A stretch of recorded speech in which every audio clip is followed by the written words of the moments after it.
तो दोस्तों आज मैं आपको बताऊंगा कि ऑटोमेटिक गाड़ी में अब नॉर्मल नॉइज क्या होती है, जर्किंग क्या होती है, ये सारी चीज़ें आज आपको जानकारी डीपली से बताऊंगा।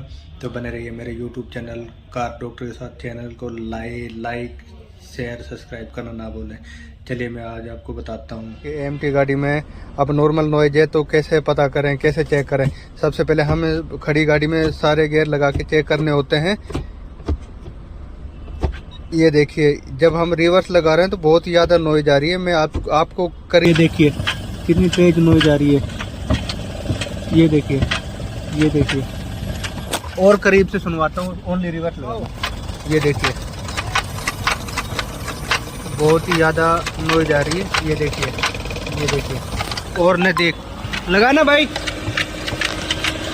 ये देखिए